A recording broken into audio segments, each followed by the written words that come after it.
In any city in Britain, between the time you knock off work and the time you go to bed, you'll see them setting off in their hundreds, the trunkers, or, as you would say, the night lorry drivers. For today, more goods go by road than by rail.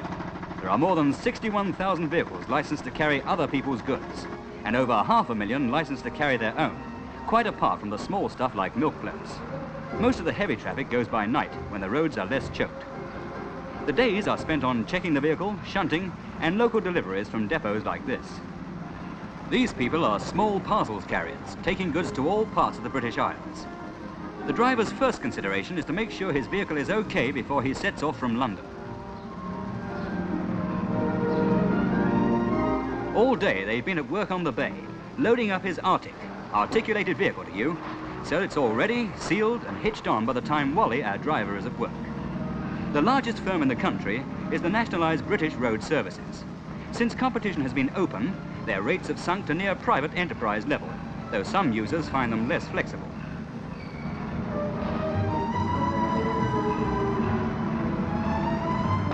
Some of these parcels may be as small as a paint pot, others large packing cases. A detailed record's kept whenever they're loaded or unloaded, so if anyone inquires, they can soon be told exactly where their freight is now. The depot manager's apt to be anywhere and everywhere, so they keep a line on him via the pocket bleep bleep.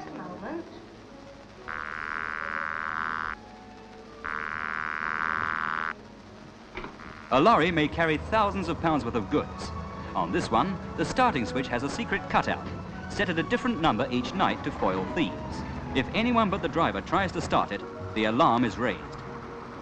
As he starts up, turns and leaves the gates, Wally can tell if his brakes and steering are okay, and if the trailer is evenly loaded. If not, this is his last chance to say so.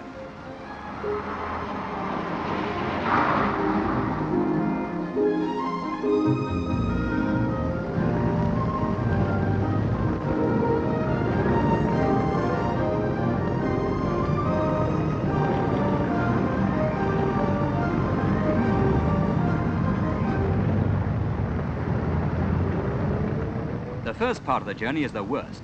The city is still full of life and traffic. However, things get quieter towards the suburbs, and it'll soon be a question of straight driving on the open road.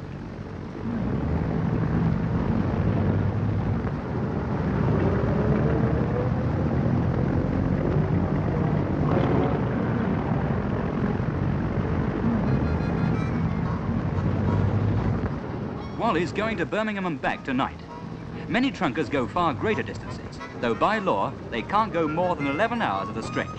The law says drivers must break every 5.5 hours too, if not before. A break usually means a cup of tea and something to eat. Some drivers prefer an hour sleeping in the cab. Others say they feel worse when they wake again and would rather have a chat and a smoke. Certainly there's nothing like a good solid transport cafe snack to keep a man going. A recent survey listed nearly 1,000 of these cafes up and down the trunk roads, not counting the places in towns where drivers eat and sleep.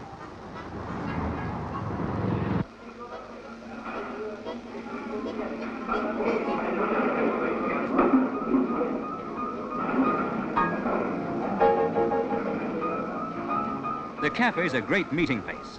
You're sure to find someone who's just come from the direction you're going and can tell you if there's frost or fog on the road, breakdowns or pileups.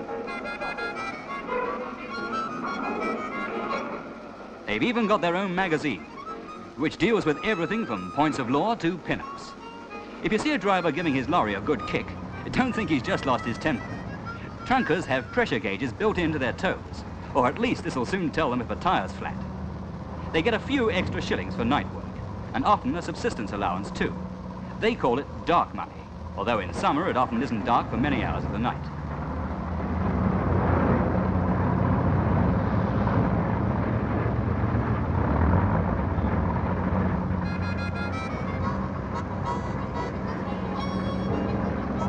There are different views on M1.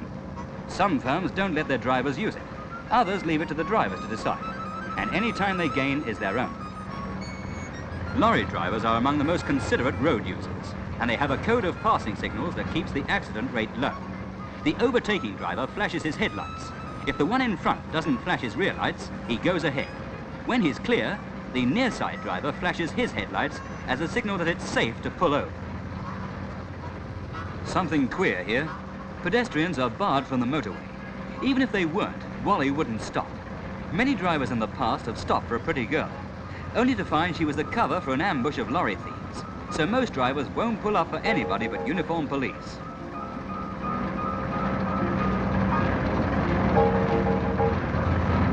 On this run, the night's halfway through when he gets to the Birmingham depot. Wally will have another rest up here and a cup of tea and a talk with the boys before he turns round.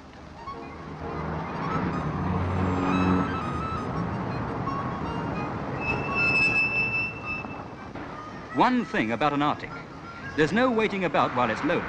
All they have to do at the depot is unhitch the trailer and hitch on the new one ready loaded. It's the same motor all the way.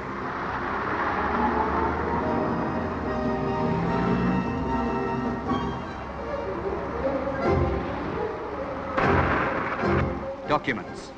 A driver's got to have piles of them. This lot shows what freight he's got on board. Then there's diesel returns for the customs and excise, the log sheet showing every time he starts and stops, and a load of other papers. He's halfway to being a clerk these days.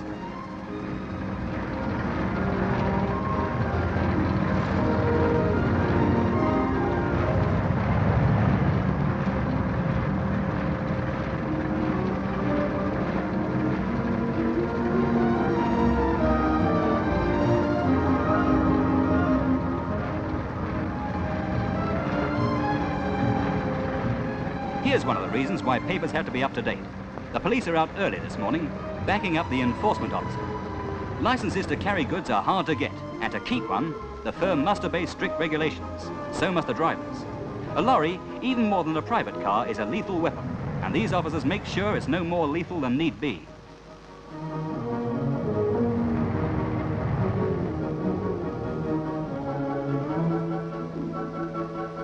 Brakes are tested by a special attachment.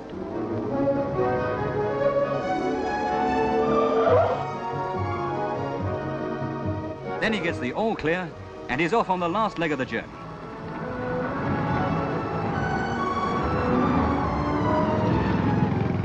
Wally recently got an award for safe driving, and the boss gave him a cash prize to go with it, just to show that management appreciates these things.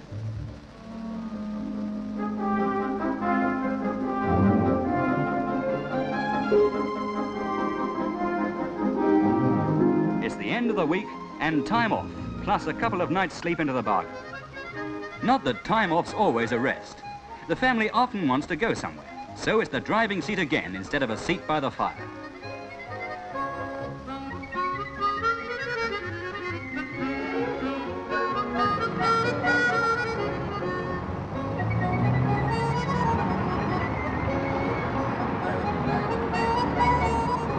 Wally's mate says he wants his head looking at if he hasn't had enough driving in the week.